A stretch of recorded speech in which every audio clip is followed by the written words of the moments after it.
And it's Ken Kraetzer for CBSI Services, Talking Business. We're in New Jersey today at the County College of Morris and have a chance to talk with their president. That is Dr. Anthony J. Iacono. And Dr. Iacono, great to visit your beautiful school here. Tell us a little bit. You've got an interesting background in education in Florida and then a PhD from Mississippi State. Tell us a little bit about your role in and path in education. Okay. Well, Ken, welcome to County College of Morris. We're glad that you're here today. We appreciate it. My role has been, in a lot of ways, a fairly traditional path, and in some ways it's very much the path that our own students take here. So when I graduated high school, I applied and got accepted at some different universities, but I actually chose the community college that was in the town next to where I lived and went over there. I earned an associate in arts degree, just general studies. And then ultimately I went on to the University of Central Florida, where I earned a bachelor's degree and a master's degree in American history. And then I went on to Mississippi State University, where I earned my PhD in American history, 19th century American South. And while I was working on my dissertation, I was back in Florida. I had been doing some work for the Florida Historical Quarterly, and I dropped by the University of Central Florida, where I'd been a student years earlier, and they offered me a teaching position to teach 19th century courses, Jacksonian, Jeffersonian America.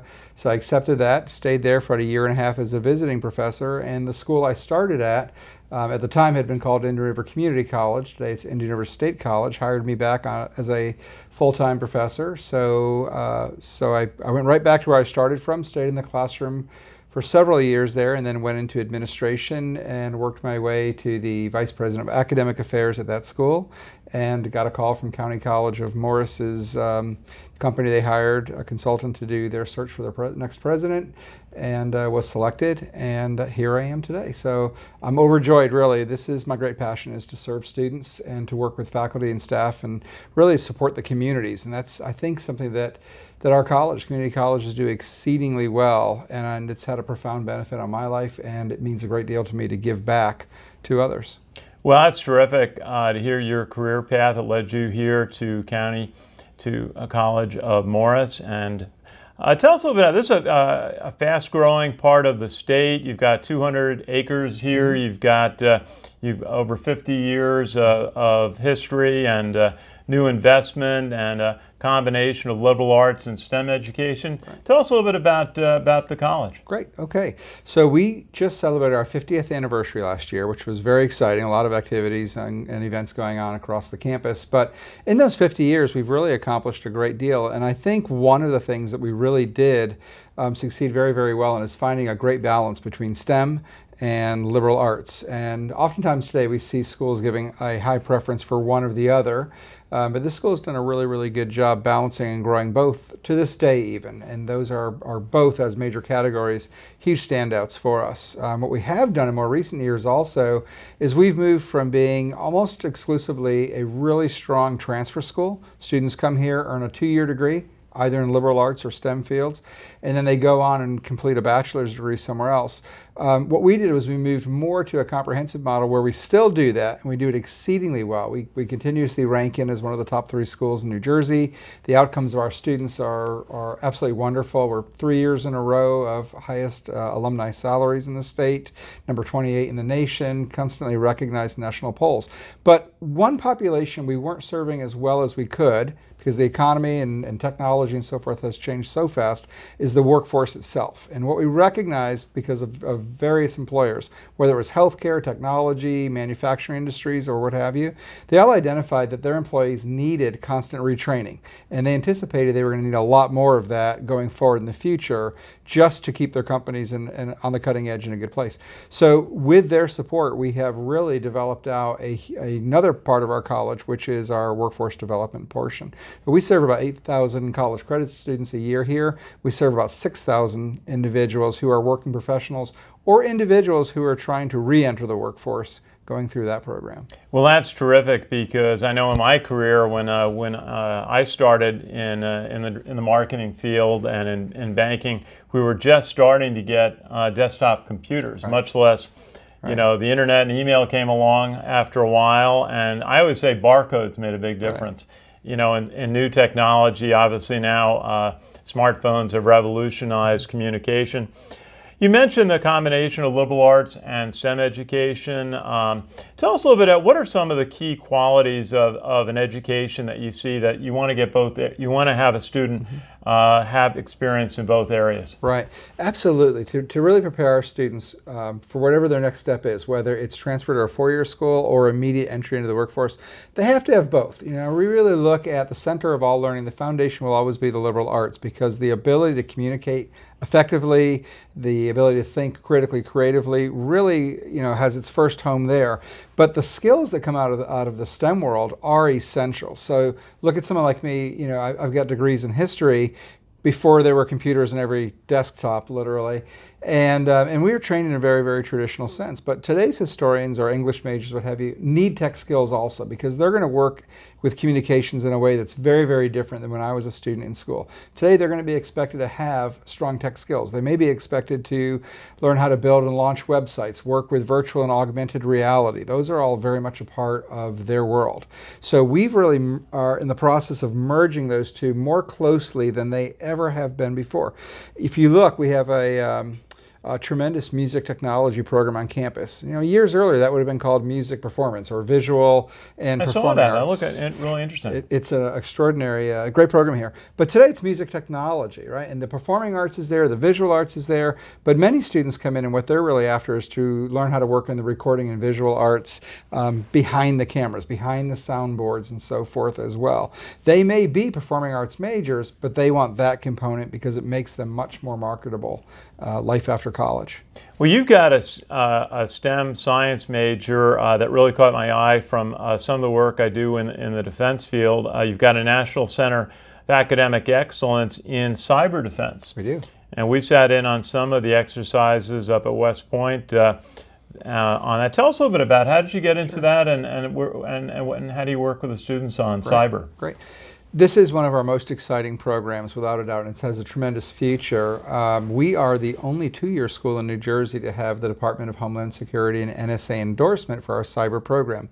It was really brought to us really through the work and tremendous vision of two of our professors, Pat and Joe Tamborelli, who 20 years earlier, as technology was really beginning to come together as we know it today, said, you know, the world is going to be a very different place. And before most people even could think of cyber, they really realized there's going to be a need for this. And 20 years earlier, they began imagining what this might look like, how it might work, and begin building the infrastructure. So today, it's a world that we all live in. And have various levels of awareness, but they really had been thinking about it, building it, and today students can earn their degrees and certificates, be ready for the workforce, or transfer into a four-year program, which in this field, frankly, we do really encourage them, get their bachelor's degree. We have tremendous partnering relationships with schools in and out of New Jersey, but we find a lot of our students in these fields, they'll transfer on to Rutgers, to NJIT, to Stevens, Ramapo, or any of the other number of schools. Getting that four-year degree right now is very powerful. There are, as you likely know, 1 million job openings at various levels for cybersecurity. So it's a great time for our students to be in this field. We were just at a conference in Washington, and an expert in the field, Adam Levin, was talking about how invasive cyber is now on businesses, and really every company needs to have a cyber department and a data security department. You got something that you're working on, building a engineering and manufacturing facility. You've been working on that for quite a while, but it's under construction. Tell us a little bit about that new project. Yeah, we're excited. It's coming out of the ground now. The steel is just going up this past week. This was really the outcome of really working closely with our community and listening to the engineering firms, the manufacturers in the area. And one of the things they impressed is they needed their employees to have a lot more training. We also noticed that and we're fortunate, there's just a very, very strong public school system, that larger and larger numbers of students were coming to us from the high schools who wanted to major in engineering or manufacturing itself. And we were turning away several classes of students. So we really worked with those manufacturers. We listened a lot to K-12. Then we worked with our state legislators. We worked with our county administrators and with donors. And we were able to pull together a plan and secure the funding that was necessary. Consequently, what we're able to do, what's coming out of the ground is more than 31,000 square feet to train individuals to work in engineering and manufacturing.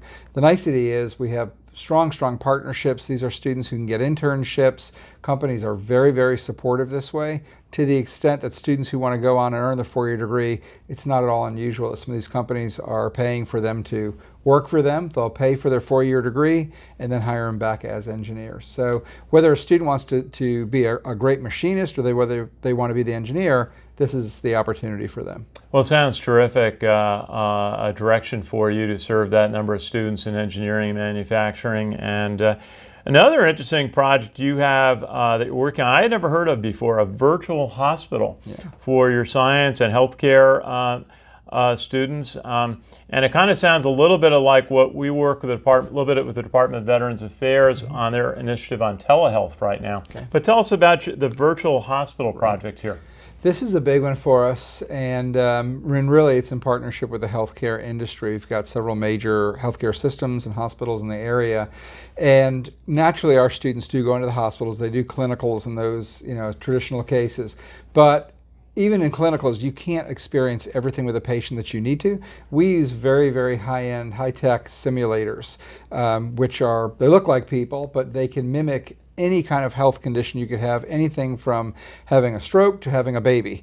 And we want students to have a lot of opportunity to work on that. That has worked so well for us in recent years. We're now scaling that all the way up to a very, very high-tech simulation center that will incorporate technologies that we're not currently using and give students a lot of opportunity to experience what is life like in an emergency room, in a doctor's office, in the hospital, under a variety of different high-stress situations and conditions. Well, that sounds fascinating and so important for your students to have that opportunity. And one of the areas we look at, and certainly at CBSI, we work in banking and data management, data privacy, partly on the security side, partly on the privacy side, has become such a big factor. Data analytics, modeling, new ways. What are some of the ways that you work with students on this whole growing field of data analytics? Right. And you're right, this is a huge and rapidly growing field, and we find more and more employers really, really want students who have this ability, okay, inescapably. So, years back it was everyone's got to go to school, they have to have math, they have to have statistics, and this is very much true. But a lot of the exercises and a lot of new courses we're developing, or we also offer on the workforce side certificate courses, are designed to teach people to learn how to work with data. Everything from how to find and collect that data, how to conduct surveys, and then how to use the data to make decisions. Not only do we have new programs where we're really teaching that, but we've embraced that ourselves. So in more recent years, we've created our own data warehouse. We're doing a lot with analytics, making decisions by watching the behavior of our students, the outcomes of our students, and we're quickly moving toward predictive analytics as well. We want our students to be as successful as possible, and we recognize there's a lot of practices that have been going on in the business world for years. Banking is indicative of this, right? So students don't always think about it. When they get those credit card offers, what they're offered is based on data and research. The rates that they're offered, the amount of credit that will be extended to them. It's not random. Certainly isn't because of what they're majoring. It's all modeled. We were just talking about that at our conference last week. And so we're doing a lot of that now, even to help us, help have students earn higher levels of success. But we're teaching it because companies are also asking for it. They want those skills in their workplace as well. Well, it seems to me that we've had a whole nother level of technology emerge in recent years, in addition to smartphones. But everywhere we go in banking, people are talking about artificial intelligence. We use it in customer service. Right. So many different in scoring for lending, and blockchain as possibly a security measure. Quantum computing, which I really couldn't give you a definition on, but what are some of the elements of technology that you feel are really important for the students to start to learn while they're at your school? Right. Well, you hit a big one already, which is the data and analytics. We really think that students, as a general rule, need to know how to work with that. That's very important in itself. But other kinds of technology, and it's almost, the students in technology are almost ubiquitous. We find that most of our students have an average of 3 devices on them at any given time. We've had to upgrade our Wi-Fi dramatically every year because they're just using this in such great amounts, also in the classroom. But what we do find is students really have to understand, first of all, information literacy. So when they're using the internet, which is probably their premier tech source they're on every day, what am I using? Are these good, reliable sources? How can I use them as effectively as possible? We teach our students how to work within learning management systems as well, because whether they're here or with companies, most places have in-house systems, and they've got to be able to navigate that. But a big part of what we teach them also depends upon the major they're in. So if they're in our health fields, they're going to work a lot with health technology like those simulators. If they're in our photography, graphic design programs, they're going to work a lot with virtual and augmented reality, because those are key to those particular professions. So there are certain things that they're all going to learn to use, and because they impact all their lives. But then, depending on what they're majoring in and what their careers are, it can become very specialized. And you mentioned virtual reality. You've got a program here in animation and virtual reality. And I didn't realize how big animation was becoming. Right. We tend to be a little bit video oriented, but so many of the commercial messages we see today are animation. That's right. And so it's great. Tell us about the program you have here. So this is a new program for us. We're in our second year doing this now. We're extremely excited about it. And the first core philosophy is we really want it used across the curriculum, because there are advantages of using augmented and virtual reality that you can't replicate or achieve in the physical world. You can show things in multi-dimensions that we couldn't ordinarily do. We have a tremendous gaming program here where students learn how to create video games. Well, that whole thing has to be done through virtual and augmented reality. But if you think about, a lot of the work that we're doing in business classes, and you talk about setting up businesses and actually creating business models or different procedures in science and so forth, virtual and augmented reality lets us do a whole lot more than when we were students. Maybe we would look at the periodic table of elements, maybe work with big plastic, mannequins where you could take the heart and lungs out. And those are really important, and they're still in our classrooms. But through virtual augmented reality, we're able to do things with our students we've never been able to do before. Well, certainly a revolution in education. Now, I just have two final thoughts for you. And I go back to the question of the bridge between liberal arts and STEM and technical education. I went to a college that really emphasized liberal arts at Providence, but we see technology growing. How do you see the bridge for students as they advance their education and also move into different levels of management, needing the liberal arts background but also a technical background? Right. Yeah, I think these will only become closer and closer together, but more often than not, when I talk to individuals, in various different parts of the professional world, one of the biggest things that I hear is the incredible essentials of communication skills. So if I talk to individuals who are at the top of the finance world or in the engineering world or whatever it may be, typically they'll say, having really great financial skills or having great engineering skills, even great healthcare skills are absolutely invaluable. But the ability to communicate effectively is even more essential than anything else. The ability to think critically and creatively, those are the fundamentals that happen in the liberal arts program. Not that they don't happen elsewhere, but they're really, really focused very intensively there. And so hence why those will remain critically important for us. Our job is teaching students how to blend these across all of the different fields. Sure. Well, Dr. Iacono, I want to give you a final opportunity to maybe mention why students should come here to the County College of Morris. Thank you. We tell students all the time, first of all, don't pick us for the price. It's a foregone conclusion. People understand community colleges are always dramatically cheaper than universities. Pick us for the experiences, because we are intensely focused on teaching. Our mission is very different than universities. We will never be the school that's going to cure cancer. We are the schools that serve as economic engines. Our classrooms are generally very small. Faculty-student ratios are really nice. But here's where CCM, I think, eclipses most of its fellow schools in and around our state. And that is simply our faculty work very close to the students and really help give them experiences that oftentimes they wouldn't see until they were in graduate school. So students who are in, pick the program. If they're in engineering, they're working with top companies. If they're in the finance world, they'll place them in those sectors, technology, performing in visual arts. And we're so fortunate to be on the outskirts of the city. We're 40 minutes out of Manhattan. So they're putting them into big studios there as well. And, we work with the idea that everything our students really need to learn cannot be taught in the classroom. They've got to get out and apply what they're learning in the actual world itself, and we do that exceedingly well. So I tell students all the time, pick us. And then our numbers stand out very nicely. We have a 74% combined graduation retention rate. We constantly hear about the ongoing crisis of fewer than half of the students who go to college graduate. Our students do exceedingly well, and very, very well when they transfer on also.